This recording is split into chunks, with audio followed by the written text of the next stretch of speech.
A man smiled at me on my way home. Now we're locked in this cell together.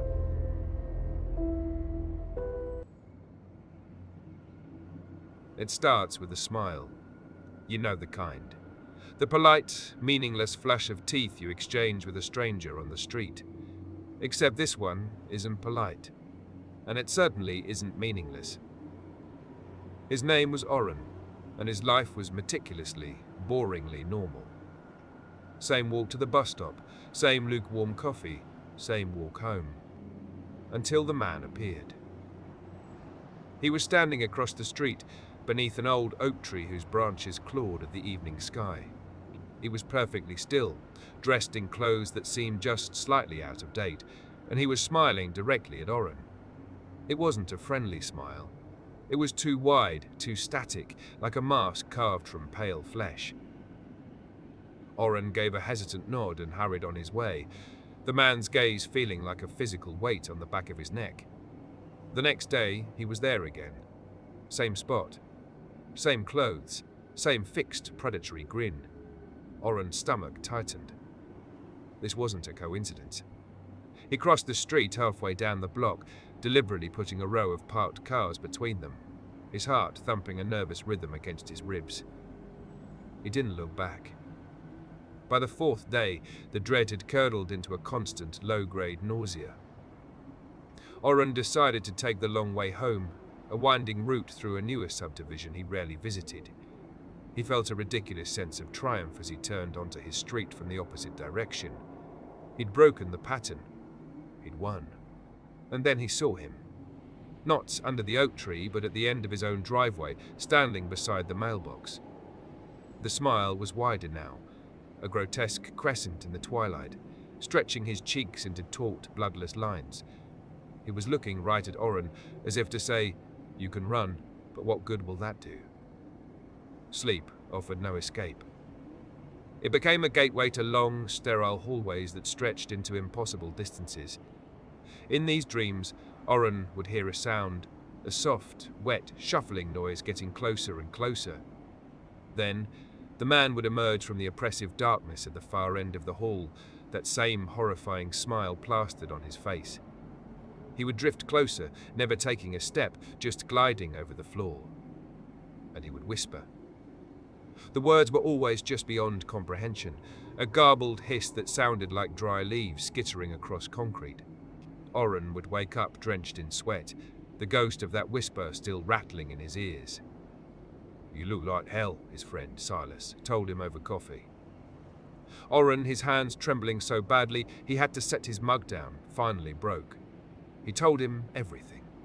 About the man, the smile, the feeling of being watched, the dreams.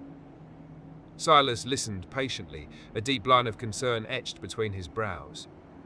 "Man, you're just stressed," Silas said, trying to be reassuring. "Work's been killing you. You're probably just seeing things.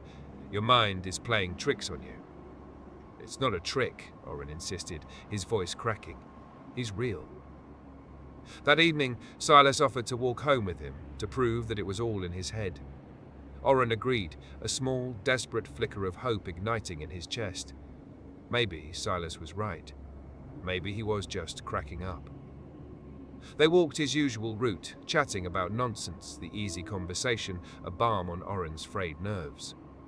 They approached the oak tree. The space beneath it was empty. Oren felt a dizzying wave of relief wash over him. "See?" "Nothing," Silas said with a gentle clap on his shoulder. "Just an old tree." Oren managed a weak smile. "Yeah, I guess." He stopped. Across the street, 50 yards down, the man was standing there, partially hidden by the deepening shadows of a bus stop shelter. He was looking right at them. At Oren. The smile seemed to cleave his face in two. "There," Oren whispered, pointing with a shaking finger. "Look." Silas squinted. "Where?" "I don't see anyone, man. Right there." "At the bus stop. He's right there, Oren. There's nobody there," Silas said, his voice laced with genuine worry. He put a hand on Oren's arm. "Come on, let's get you home." As they turned to leave, Silas glanced back one last time. His face went pale. "Whoa, what?" You see him? Oren pleaded. I think so, Silas stammered, his eyes wide. Just for a second. It was like a flicker. A guy with a really messed up smile. He looked again, shaking his head. He's gone now. That was weird. That single, fleeting moment of validation was worse than being told he was crazy. It meant the man was real. And it meant that, for some reason, he was becoming harder for others to see. Oren was being isolated. Hunted. That night, sleep was not an option. Fueled by caffeine and raw fear, Oren sat in the sterile glow of his laptop screen. He hesitated, his fingers hovering over the keyboard before typing the only words he could think of. Man who just smiles. The internet, in its infinite and terrifying wisdom, answered back. He fell down a rabbit hole of forgotten forums, archived local news articles, and personal blog posts dating back years. They came from different cities, different countries, spanning decades. The details varied, but the core of the story was always the same. A figure, always male, who would appear to a single person. A figure that would stand and watch. A figure that did nothing but smile. Each account was written with a frantic, escalating terror. The writers spoke of paranoia, of seeing the smiling man everywhere they went, of losing their grip on reality. And then, each story would just stop. The blog would go silent. The forum account would be deactivated. The last post was always a hurried, panicked message about a final confrontation, or about losing time. He found one post from a historical society in rural Ohio, dated 2008. It was a low-quality scan of a photograph from a town fair in 1921. The sepia-toned image was filled with men in stiff collars and women in long dresses, all staring stoically at the camera. All except one. In the back of the crowd, slightly out of focus, was a face. A pale, indistinct face tilted at an unnatural angle. And on that face was a wide, dark slash of a smile that didn't belong. It was him. The same empty eyes, the same impossible grin. Chills spiderwebbed across Oren's skin. It wasn't just being haunted. He was being chosen by something ancient. A week later, Oren decided he couldn't live like this anymore. He couldn't eat, couldn't work, couldn't think. The smiling man was the first thing he saw when he closed his eyes, and the last thing he saw before he managed a few minutes of fitful sleep. He had to face him. He had to know why.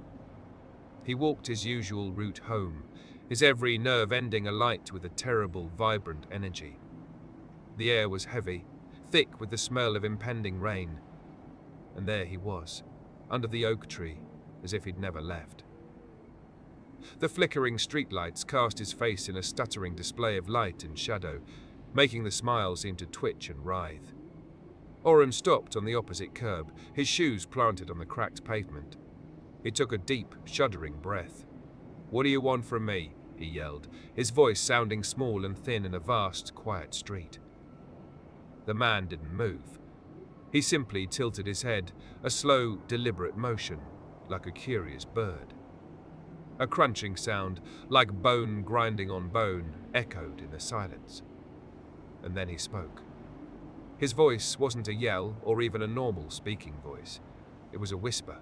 Yet it carried across the 4 lanes of traffic as if he were standing right next to Oren's ear. "It's your turn." The world seemed to lurch. The smile on the man's face stretched, impossibly, horribly. It split his cheeks, widening past the bounds of human anatomy until it was a gaping black void. Then the streetlight above him popped, showering the asphalt in sparks, and plunged him into darkness. When Oren's eyes adjusted, he was gone. After that, the gap started. He'd be making coffee in his kitchen, and in the space of a blink he'd be standing in his shower, fully clothed, with the cold water running. He'd lose hours. He'd wake up to find strange, frantic messages sent from his phone to friends and family messages he had no memory of writing. One morning, he found a black marker clutched in his right hand, his knuckles white and aching. and on the living room wall, scrawled in his own familiar handwriting, was a symbol. It was a jagged, complex thing of intersecting lines and cruel-looking hooks. It made him feel sick just looking at it. He didn't remember drawing it. He didn't know what it meant. The breaking point came when Silas called him, his voice a panicked squeak. "Oren? What the hell was that? You called me at 3 a.m. and you weren't you. You said things about what you were going to do to me." The voice, man, it wasn't your voice. A cold, liquid dread filled Oren's veins. He was no longer the sole occupant of his own body. He was a passenger, and something else had its hands on the wheel. He remembered a single cryptic comment from the forums he'd read, a reference to a private, discreet institution that dealt with unique spiritual afflictions, a place called Hollow Oak. He found the address, packed a bag in a haze of terror, and got in his car. The drive was a war. His hands would spasm on the steering wheel, trying to jerk the car into oncoming traffic. A voice, the same dry leaf whisper from his dreams, hissed in his mind, telling him to turn back, that he was already theirs. He glanced in the rearview mirror and screamed. The smiling man was in his back seat, his chin resting on the headrest, his grin reflected in the glass. Oren slammed on the brakes, whipping his head around. The back seat was empty. He kept driving, his eyes fixed on the road, tears of sheer terror streaming down his face. Up ahead, where the paved road turned to gravel leading up to the Institute, a figure stood waiting. It was just a silhouette against the setting sun, but Oren didn't need to see the face. He already knew it was smiling. The director of the Hollow Oak Institute, a man named Alcuin, stood on the front steps checking his watch. The new patient, Oren Wright, was late. He'd sounded utterly broken on the phone, a young man at the very end of his rope. Alcuin peered down the long gravel road as a pair of headlights cut through the dusk. The car crunched to a halt. Alcuin waited. The driver's side door opened. The person who emerged did not look like a man at the end of his rope. He stood up unnaturally straight, his movements fluid and precise. He smoothed down his shirt, a gesture of calm that was profoundly out of place. And then he started walking towards the Institute. Alcuin felt a primal coldness seep into his bones, a feeling he hadn't experienced in his 20 years of service. Every instinct screamed at him to run, to bar the doors, to sound the alarms. The man got closer, stepping into the warm glow of the porch light. His face was placid, almost blank. But as he looked up and met Alcuin's gaze, his lips began to pull back. It was a slow, deliberate, horrifying process. The flesh stretching, the skin pulling taut, the mouth widening into that familiar, unholy grin. This was not Oren Wright. This was just the new tenant. Cassie File 0345. Patient designated as Vessel 0345. Body formally identified as Oren Wright. Intake notes: vessel arrived under its own power. Displayed extreme calm and non-aggression. Initial contact made. When asked its name, vessel responded, "We've been waiting for a new home for so long." Physical examination revealed no anomalies, but the vessel's presence generates a recordable drop in ambient temperature. Treatment. Log. Day 1. Initial attempt at expulsion rites performed by Father Michael. Procedure was violently unsuccessful. All religious artifacts in the room shattered simultaneously. Father Michael suffered a complete psychotic break after claiming the entity showed him the teeth behind the smile. He has been sedated and transferred. The entity within the vessel remained passive throughout, reportedly observing the proceedings with an expression of detached amusement. Treatment. Log. Day 7. All further attempts at expulsion have been deemed too high risk. The entity is too old, too entrenched. A decision has been made. Containment is the only viable option. We cannot allow it to transfer to another host. The vessel will become its permanent prison. Proxture Notes Day. 8. The binding ritual has been completed. Hours of liturgical scripture and apocryphal symbols have been tattooed directly onto the vessel's skin, from neck to ankle. The process was difficult. The vessel was conscious and lucid throughout, describing in placid detail the pain it was inflicting on the host consciousness, Oren Wright. The ink serves as the bars of a cage, binding the entity to this specific flesh, this specific set of bones. Vessel 0345 has been moved to a permanent containment cell in the sublevel, and so he waits. In the perfect sterile silence of a padded room, he sits. Two souls trapped in a single body. One is the demon, the smiling thing, seething with impotent rage, forever bound to a cage of flesh and ink. And the other is Oren. He's still in there, somewhere in the darkness behind the eyes. A prisoner in his own mind, listening to the ceaseless dry leaf whispers of the thing that lives with him now. He will never leave this room. He will never see the sun again. He sits and he waits, hoping for a miracle that will finally set him free. Or he waits for the day the ink finally begins to fade, for the cage to rust and break, and for the thing wearing his face to stand up, smooth down its shirt, and walk out the door smiling.